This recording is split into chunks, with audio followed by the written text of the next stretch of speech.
The largest animal ever known to have lived on earth.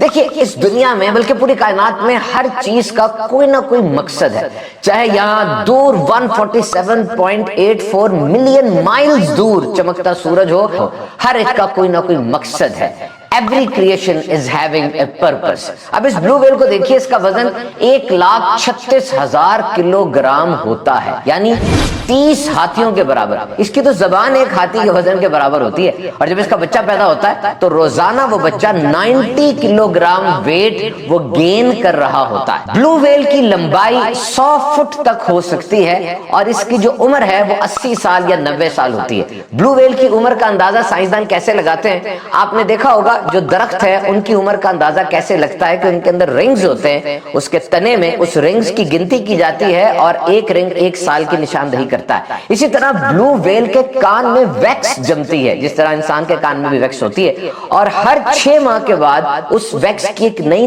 तह आ जाती है और उन तहों को गिना जाता है और यूं ब्लू व्हेल की उम्र का अंदाजा लगाया जाता है। और इसके कितने फवायद हैं पूरे इकोसिस्टम को कि जब तक ये जिंदा है it sequester a huge amount of carbon from the environment and is responsible for the health of the ocean. ये हवा से कार्बन को ले लेती है और इस तरह जो समुंदर है उसकी सेहत में, उसकी हेल्थ में बड़ा मुफीद मुआविन किरदार अदा करती है। व्हेल मछली रोजाना 18,000 किलो खुराक खाती है, और इसका ये खाना समुंदर की आबादी को भी कंट्रोल में रखता है। और जब ये व्हेल मछली मूव करती है एक जगह से दूसरी जगह पर, तो इसकी मूवमेंट इतनी तेज होती है उसे व्हेल कन्वेयर बेल्ट या व्हेल जंप कहा जाता है कि इसकी मूवमेंट से समुद्र की तह में मौजूद मिनरल्स और दीगर चीजें हिल जाती हैं, जो कि समुद्र की जरखेजी का सबब बनती है। वैसे तो व्हेल मछली के शिकार पर बहुत से मुल्कों में पाबंदी है, लेकिन इसका गोश्त भी बहुत मजेदार होता है। और हमारी इस कहानी का क्लाइमेक्स तब आता है जब व्हेल की मौत आती है। साइंस कहती है कि जब इसकी मौत आती है तो ये अपने नेस्ट से, अपने घर से बहुत दूर तैर के चली जाती है और वहां जाकर फिर एक आखिरी डाइव लेती है जिसे व्हेल फॉल कहा जाता है, और समुद्र की गहराइयों में जाके कोलैप्स कर जाती है और मर जाती है। सबसे पहले व्हेल मछली के मुर्दा जिस्म को खाने के लिए शार्क मछली और ईल फिश आते हैं।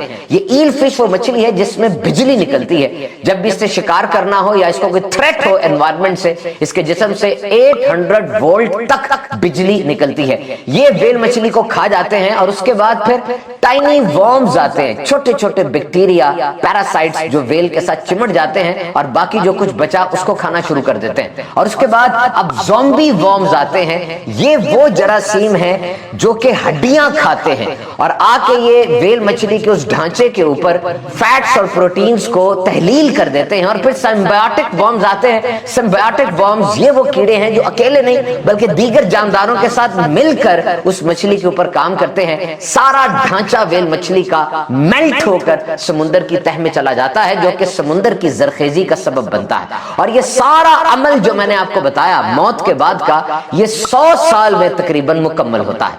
और कीजिए, व्हेल मछली मर गई लेकिन कितनों को खाना दे गई, कितनों को जिंदगी दे गई। यानी एक अंदाजे के मुताबिक 100 स्पीशीज, 100 स्पीशीज, 100 जानवरों की नस्लें और तकरीबन 15,000 मुख्तलिफ किस्म के जानवर सिर्फ उस ढांचे से अपनी खुराक हासिल करते रहे। तो खुदाई शाहकार है, and it proves that every detail of nature is having a purpose. यानी इस कायनात का एक एक जर्रा, उसके अंदर कितनी हिकमतें पोशीदा है। तो ऐ गाफिल इंसान, तू भी जाग जा और समझने की कोशिश कर कि दुनिया में तकरीबन 85 लाख मुख्तलिफ किस्म के जो जानवर हैं और 4 लाख से ज्यादा प्लांट्स की, पौधों की जो स्पीशीज हैं, ये सब की सब दर हकीकत तुझे सर्व करने के लिए है, तेरी खिदमत करने के लिए है। सूरज अपनी रोशनी से खुद फायदा नहीं उठाता, दरख्त भी अपना फल खुद नहीं खाते, समुंदर भी अपना पानी खुद नहीं पीता, ये सब के सब इंसान को सर्व करने के लिए हैं। तो ऐ इंसान, ये तो सोच